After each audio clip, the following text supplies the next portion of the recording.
कुछ समय लेना चाहूंगा, क्योंकि 5 दिन की बुद्ध कथा चलती है। पुनः विनम्र निवेदन है कि 10 मिनट तो कम से कम समय दिया जाए। 10 मिनट में हम समाज के दर्द को, समाज की बातों को बता पाए। बुद्ध कथा चलती रहती है, हमारे मिलन बौद्ध जी बताते रहते हैं। हाँ, 5 बजे खत्म हो जाएगा। और कथावाचक जी से निवेदन है, क्या समय है?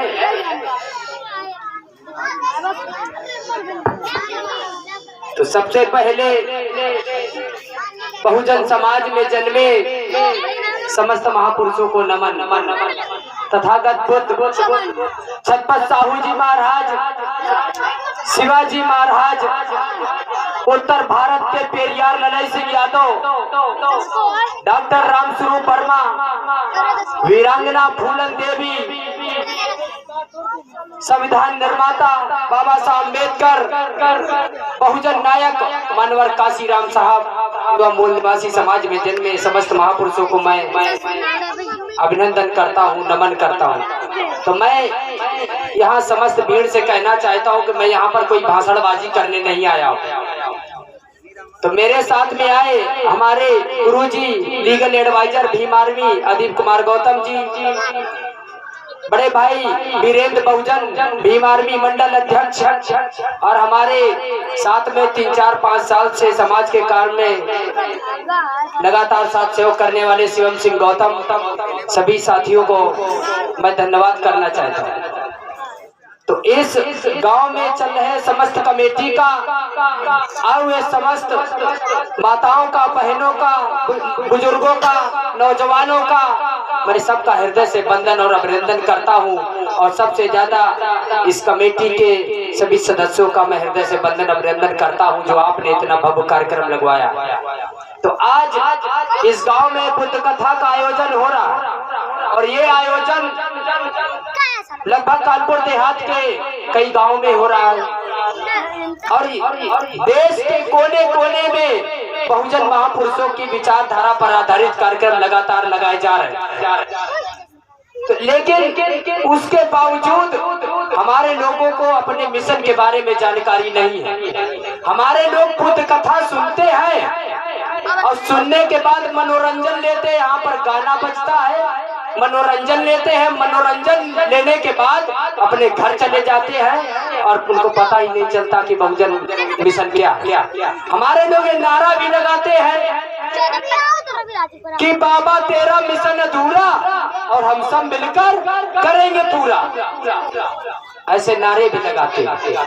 लेकिन असल में अगर पूछ दिया जाए कि बाबा साहब अम्बेडकर का मिशन क्या था, क्या इस तरीके से बुद्ध कथा कराने से, बुद्ध कथा करा तो रहे हो, लगातार कथावाचक जी समझा रहे हैं, ऐसे बुद्ध कथा कराने से, जयंती मनाने से, कैंडल लगाने से, माला डालने से, पूजा करने से अगर बाबा साहब अम्बेडकर का मिशन पूरा हो जाए तो हम सारी भीड़ से यही कहेंगे आप लोग ये काम करने लगे। बाबा साहब अम्बेडकर का मिशन क्या था ये हमारे लोगों को जानकारी नहीं है। हमारे लोगों ने सिर्फ और सिर्फ मूर्तियां बदली है। पहले गणेश लक्ष्मी पूजते थे, बाबा साहब को पूजने, लेकिन बाबा साहब अम्बेडकर के मिशन के बारे में जानकारी नहीं है।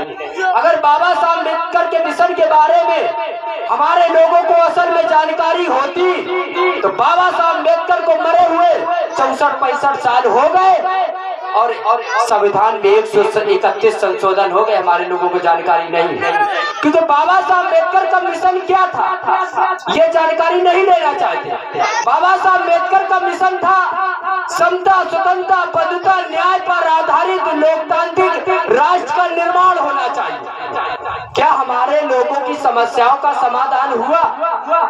बाबा साहब अम्बेडकर ने समानता के आधार पर लोकतांत्रिक व्यवस्था बनाई। आज वर्तमान में बहुजनों की स्थिति क्या है? अगर ये चीज आप नहीं जान पा रहे हैं तो फिर बेकार है। आज वर्तमान में बहुजनों की स्थिति क्या है? बाबा साहब अम्बेडकर ने समानता दी। समानता मतलब जिसकी जितनी संख्या भारी उसकी उतनी हिस्सेदारी, ये समानता है, ये आजाद भारत है, ये लोकतांत्रिक देश है। कहाँ गए? आज भारत के संविधान में लगातार संशोधन किए जा रहे हैं, लगातार हमारे अधिकारों का हनन हो रहा है और हमारे लोग कहते हैं कि बाबा तेरा मिशन अधूरा और हम सब मिलकर करेंगे पूरा। इस तरीके से मिशन पूरा होने वाला नहीं है। अगर बाबा साहब अम्बेडकर कथा सुनने के बाद जो बातें सुनते हो वो अपने गांव गली नुक्कड़ चौराहों में जाकर बताओ। अगर हमारे एक भी अधिकारों का हनन हो जाए तो रोड पे उतर कर दिखाओ और सरकारों को हिला कर रख दो कि अगर आने वाले समय हमारे एक भी अधिकारों का हनन हुआ तो मैं चुप बैठने वाला नहीं हूँ।